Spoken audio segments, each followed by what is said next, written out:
Welcome to our dating and coaching session. Today's session is learning from failure, and I'm thrilled that Alison has agreed to let us film this session.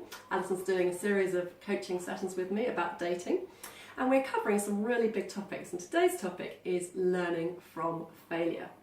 Now, a lot of people I coach tell me that they are frightened of going out on a date or perhaps approaching somebody because they fear rejection and they fear failure. And I think that's what you've told me in the past. That's right, yeah. You know, that you don't really want to go on a date because if that person says to you, thanks very much, but no thanks, or even they don't want to go on a date with you, that is a really big thing to accept into your life. Perhaps you feel that way. And perhaps you feel that way too. But I would say to you, if you're going to go on this dating journey and you've got that fantastic goal of finding somebody wonderful in your life, you are going to have to get to grips with things not always going as you hope they would. And you might put the word failure on it. But the first thing I want to say is, let's get rid of that word failure, because there is no failure. In fact, another word for failure that might be much more helpful to you is learning. So when we make a mistake or we consider ourselves we've failed, actually, if we consider it as an opportunity to learn, it helps us take things further forward. So really, it's just a mindset, and you've got to rewire your brain to realise that there's no such thing as failure, you're just learning.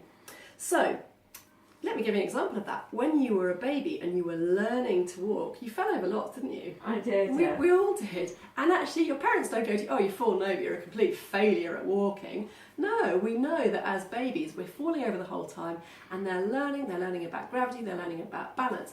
And it's exactly the same in dating. Every time you go on a date and it doesn't quite go as well as you planned, actually if you give yourself some feedback and you go, right, what didn't work quite so well, and you use it as an opportunity to learn, then you can progress and go forward. So for example, perhaps you went on a date and you were nervous, which is really common, and you spend the whole time talking.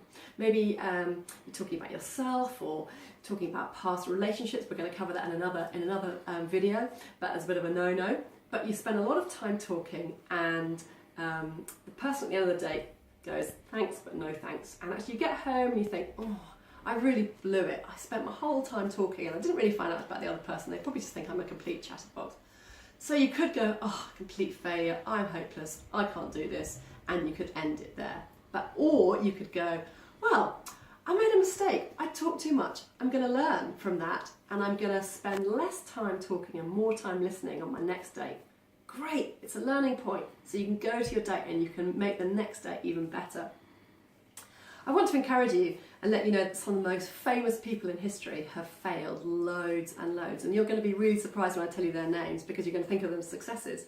But actually, Albert Einstein, Napoleon and Richard Branson are three names that come to mind quickly, who've made huge successes of their lives, but were massive failures to begin with.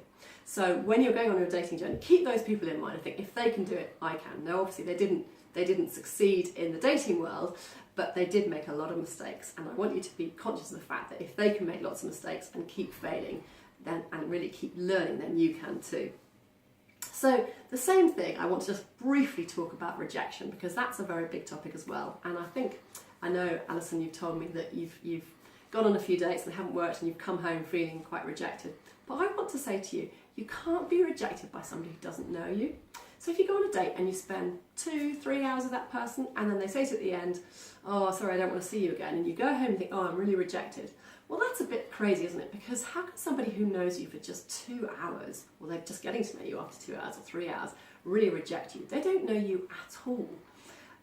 Admittedly, if your mother or your brother or sister, after a lifetime of knowing you, turned around and went, Alison, I don't want to see you ever again, well, then that would be different, wouldn't it? Because they know you, they know your character. But please, don't let me hear you saying that you feel rejected because you went on a date, because really it's the other person's loss. They haven't done their homework to discover what you're really like and to get to know the real you. So when they're saying they don't want to go out with you anymore, please don't see it as rejection, because they really don't know you. So, a couple of points just to end with then. Let's look at your behaviour in a date that doesn't go so well. Learn all you can from it and determine to go on the next date, improving your behaviour from the previous date.